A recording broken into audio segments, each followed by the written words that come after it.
Everybody, Tim Hughes here. I'm the CEO and co-founder of DLA Ignite.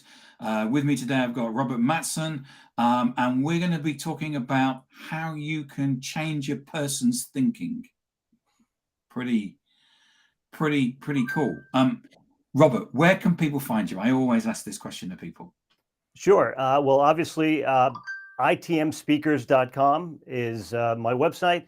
You can always find me on LinkedIn. I'm always hanging out there. So if you want to contact me, you can DM me right there. And we met from the fact that we were hanging out on LinkedIn, didn't we? So yeah, I just clicked on the 9 a.m. Eastern time download show where a bunch of really smart people, mostly from the UK, start chatting, and I was hooked, and I've been on it almost every week since, and really enjoyed just hearing the ideas that come through there. Yeah, we design it. I know this isn't about us; it's about you. But we actually, one of the team came up with the word infotainment, which is we try to actually educate but also entertain at the same time. Your background is really interesting because we're both electrical engineers, aren't we? Well, yeah, I didn't know that. So yeah, I have an electrical engineering degree. So I have an electrical engineering degree, and I've been an actor since I was 15. So I've been an actor, a playwright, singer-songwriter, woodworker. I jokingly refer to myself as a long-term dilettante. So I'm what happens when you take an engineering mindset and take a relatively creative mindset and you put them together. So I spent most of my life in product marketing, where I could understand what a product does, but also talk about it a little bit. So it worked out well. And now I'm actually more on the creative side, but still use kind of the logical flow to make sense of creativity. And I mean, it's a fascinating, polymath of skills. From the electrical electronic engineering piece, I was trying to think of something I did at university, which I'm failing to. I blew up a bunch of power supplies. Yeah, yeah. Tesla is actually a hero of mine. The magnetism guy. Oh, I trust me. I remember him quite well. And actually, my girlfriend's a big Tesla fan, so Right. It's a beautiful thing. Nicolo's a hell of a guy. And anyway, the thing that you've been focusing on in recent years, or the thing that we were going to talk about today, is about storytelling, isn't it? Yeah, about 4 years ago, I started the company. I was a marketing exec, and I had the opportunity to teach a class in some downtime I had. And I said, sure. So I taught a class for about 25 people, and I saw magical changes when people in business started to figure out that they didn't have to hide behind slides, and they could use the elements of storytelling. And then it just took off from there, researching brain science and biomechanics and how it all fits together. So how if I don't know anything about storytelling, what is it that I need to do? So what does the audience, because there's you see thought leaders out there saying storyteller. I mean, what is storytelling? For one thing, Tim, you're lying, because I know you know how to tell stories. I've heard you tell many. But storytelling is all about the way that people have historically learned. Before written tradition, there was oral tradition. The way people told stories to save someone from an animal that was lurking by a pool was to say, if you go down this path, there will be a large animal and it will eat you. And that is a story that taught a lesson. So we've all been taught by stories. The thing is that people have to realize that stories have a shape. They have generally a 3-act shape. They have an introduction, they've got a conflict, and they've got a resolution. That's a standard structure. There are others, but that's the one most people tend to gravitate towards.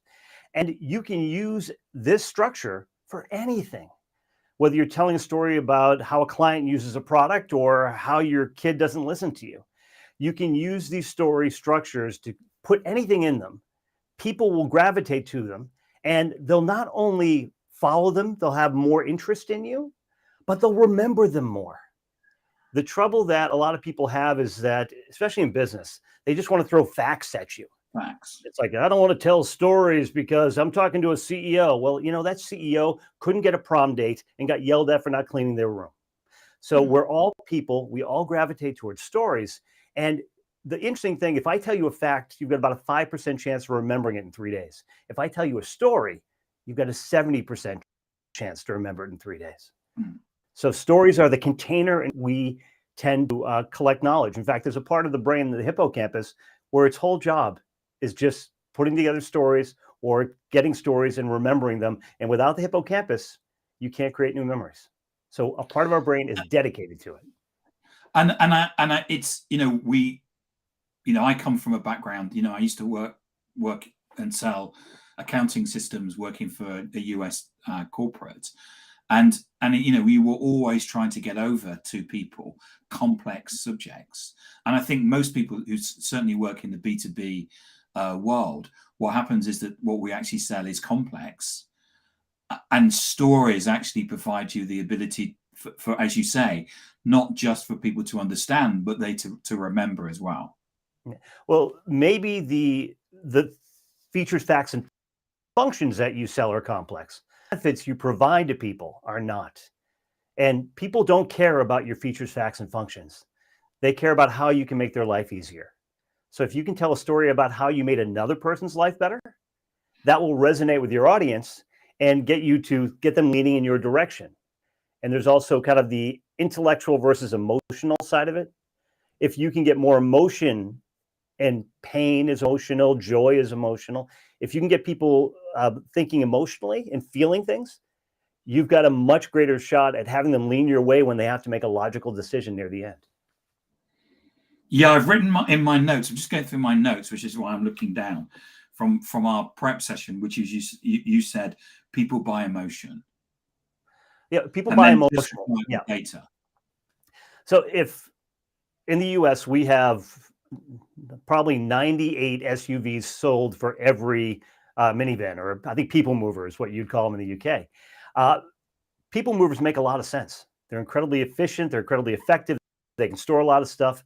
People emotionally don't want to drive a minivan. They're not cool. They want to drive an SUV. Yeah. So even though logically, maybe it should be 50-50, it's 98-2. So that is the power of activating emotions, because we'll figure out a way to justify not looking cool, and to the point of we look cool and we spend more money. We will figure that out. So give us an example of a story, and talk us through that. Okay, I was working with a client, and they had a system in which they actually do a really cool thing. They're called plum.io. Have people take a survey, about a 20-minute survey, and your top 10 strengths of what you enjoy doing. Be really good at the bottom thing, but you won't enjoy it. So at the end of the day, if you do that all day, you'll be drained. Versus if you do the top thing, you'll be driven. You'll feel good. And they're talking and saying, if you do this and then align it to a survey, which a job people will look at a job and say, hey, this is what the job will need in the future. And they have us too. And if you can align those two, you can find a really good fit for that job for people who will be successful in the future. But they needed a simple way of saying, you can't do it the old way, you got to do it this way. Yep. And so what we came up with, working with the CEO and some of their sales folks, was a very simple story. 50,000 accidents happen every year in the US when people are backing up in their car, when they're driving and looking in the rearview mirror. How many accidents do you think would happen if people tried to drive forward looking in their rearview mirror? A lot of companies are trying to recruit their talent looking in the rearview mirror. I'm here to talk to you about a different way of looking at it. And it's a very simple open, but it illustrates the concept in a way that hits people a certain way, even to the point where I wanted to make sure you got the feeling. Yeah. So it's little things like that. There's also simplification. A lot of people say, I'm going to throw up all the information on a slide. But then people are looking at the slide and they're not listening to you. You want to own the narrative, simplify it. Make it simple, make it clean, don't let distractions. So come up with something interesting, simplify your narrative, and then with something memorable. If you can close with something that people will leave, I tell people you don't want to win the hour of the meeting. You want to win the 5 Yes. minutes after when you leave the room. Yes. So, and I think it's, and I've been in situations where you know that what's going to happen when you go through a sales process. There could be 5 people. I've been in a situation where there was 5 people, shortlist of 5, and they basically had the people pitching back on back on back on back. So as you walked out the door, your competition was walking in, and you probably knew them. And you, yeah, and everybody knew everybody. Everybody knew each other, and you also knew that everybody was going to pretty much say the same thing, because most companies, we've got the case studies, we've got the capability. All of those things are pretty much the same. And you then knew that they were going to have a meeting afterwards about it. And so how was it that you were going to be remembered in that meeting and remembered against those other 5 people that you were pitching against? I'm so glad you brought up that example, Tim, because the way that most salespeople have been taught is all the same. It's discovery, find out the pain, alignment, figure out how your product can solve that pain, and then replay what you can do to those folks. But your competitors are doing the same thing. They're getting the same pain points. They're taking whatever features that solve those pain points, which are probably close to yours because you're trying to solve the same problem, and they're coming back. But then people complain, what's my differentiation? Well, the differentiation is you, how you go about telling your story. Yep. And there's a challenge there, and having been a marketer for many decades, I have done very bad things, Tim. I have been a bad marketer because now that I look back and I go, oh my God, I was doing all the things I tell people not to do now, which is credibility. I've made the mistakes. But yeah, I've had some career low points as well, Robert. Well, the funny thing is they weren't low points because I was doing what everyone else did. Yes. And what everyone else did is they give salespeople, here's a deck, go out and pitch. And they go one of 2 ways. So they either get people to ignore the deck and become cowboys, and they say, I'm going to do it my own way, or they become robots, and they all sound exactly the same. What you want is that magical middle ground. You don't want a robot and you don't want a cowboy. You want a jazz musician. You want someone who knows the theme, knows the melody, and can riff in a way that makes it better than it was. But people don't train their salespeople or even their marketing people that way. Here is the message. Go forth and tell this message. No. Go forth and tell the truth of this message. And bring your own creativity, because salespeople are creative. Bring your own creativity to it and show me something better than what I gave you. That's what I think is most effective. Yeah, it makes a lot of sense. And I think that, there's, as there's everyone has a pitch deck. And, you're supposed to pitch it, and magically what's going to happen. It's a bit like, the view is what we're going to do is we're going to put a black box on the table and we're going to turn a handle and they're magically going to get by. But I remember talking to somebody and they'd worked at Oracle, Siebel, and SAP, and they said they'd used exactly the same slides. They never changed the slides in the time that they were working for 10 years. Yeah, my favorite is, that's true. That's absolutely true. And then when they have the deck, it's like, well, how did you customize it for the customer? Oh, I put their logo on the front page. It's like, your goal is not to just impart information. It's to know who you're talking to in the room and how are you going to change their thinking. Now, I don't mean hypnotize them or play some kind of flim-flam on them. I mean, how are you trying to give them information in a memorable way that's important to them, that will get them to take that in and think in a different way? Because changing an opinion is the long con. It takes a long time. And throughout the course of a sales process or any kind of conversation, you've got to tell different stories throughout it, because people are going to be in different mindsets and mind places. They're going to be thinking different things. In the beginning, it might be, I don't know you. In the middle, it might be, I don't know the value you bring. And at the end, it might be, I don't know if you're worth the pain in the butt of me changing my process. 3 different goals, same person. but 3 different stories that you need to tell. So don't have one story, have a library, a shelf full of them. Because what you were saying earlier on was that from the way that you build up a story is about intrigue, persuade, and then it's about remember and recall. Yeah. Now, granted, hopefully they remember all of it, but Yeah. I always tell people you need to prove to them that you're worth listening to in the first 30 seconds. And if you go in there with this is where when my company was founded, here are our locations, no one cares. If you walk in and tell them, here are some stats from Gartner about the industry, they've already seen them. Yeah. Go and say, here's a stat from Gartner, here's a stat from IDC, and here's why I think they're both wrong. You've done homework, you have an original thought. That's really cool. Or here's an interesting way of looking at something, kind of like the looking in the rearview mirror. I want to change the way you look at something because you don't realize that something is important. And I want to give you my point. And go a little crazy. Be yourself. When I used to demo back in the 90s, when I did document management systems, I was doing dinner theater on weekends. So I could do JFK, I could do Marlon Brando, I could do a bunch of different voices. And so when I did demos, I actually used those voices during my demo to keep people awake. I figured if they're laughing, they're awake. And if they're awake, they're listening. So it was a lot more fun.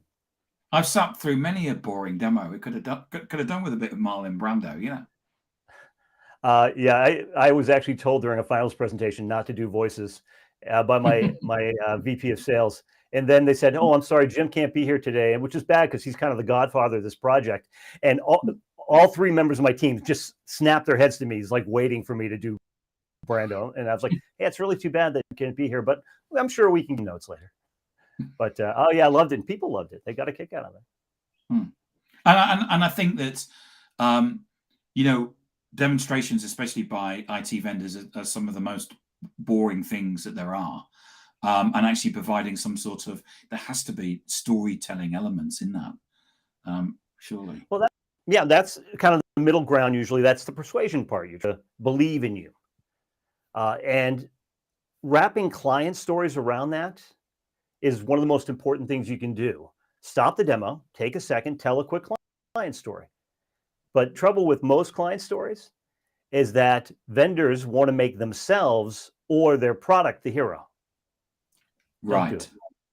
Tell me a story about how Tim things. You know, so Tim was the VP of manufacturing at a company.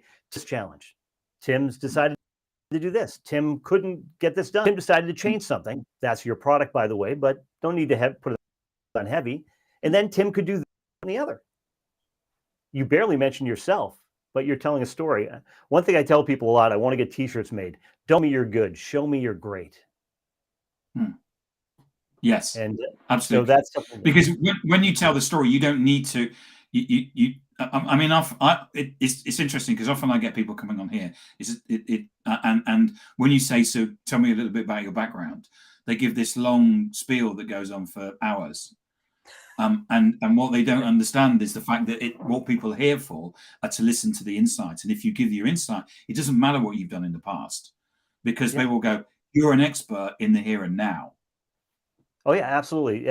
I refer to as credentialing yourself, and I tell people don't credential yourself, even when you're doing a keynote. I mean, introduce your name, maybe your company, your title. That's fine, but don't go into your GPA.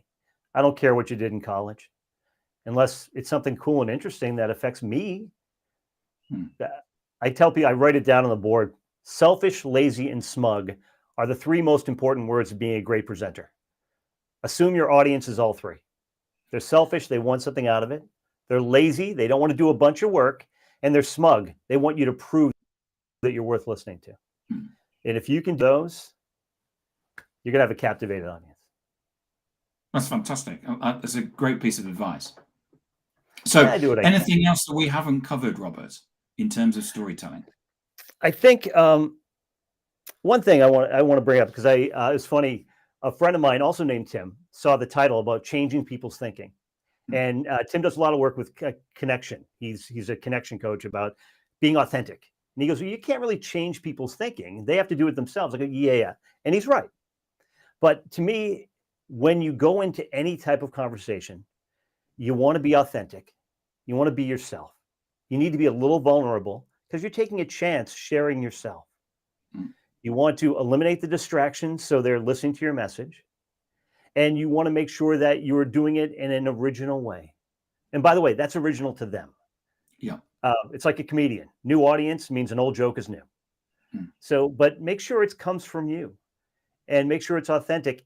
And what you're trying to do is give them the information in a persuasive and memorable way that will enable them, the 5 minutes after you leave the room, to come to their own decision. If you do it better than the other person, then you're going to win. But to my buddy Tim's point, do it in an authentic way that showcases you, because people want to work with people.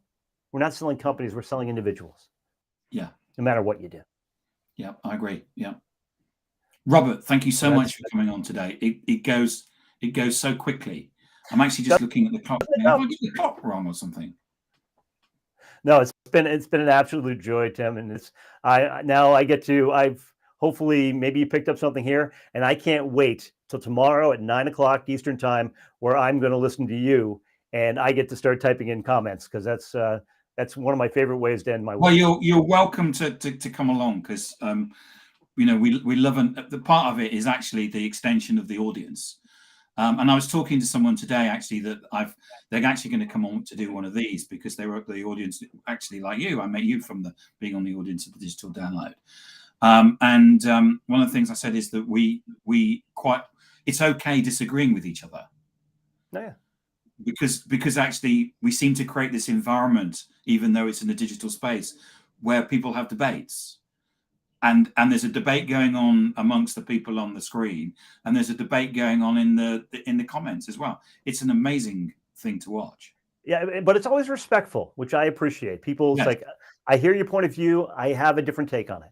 And that's what to me is, in the United States, we don't do that really well right now, but hopefully we'll all get back to it. Yeah, hopefully soon. Yeah. So Robert, remind people where they can get hold of you. Robert Mattson. You can find me on LinkedIn, Mattson. ITM Speakers, that's Plum, is a great way to connect with me. Or Robert at ITM Speakers. You can send me an email. Any of those is just fine. I'd love to chat with anyone. Fine, brilliant. Thank you so much for coming on today, Robert, and sharing your expertise. It's been amazing. And as I said, it went so quickly.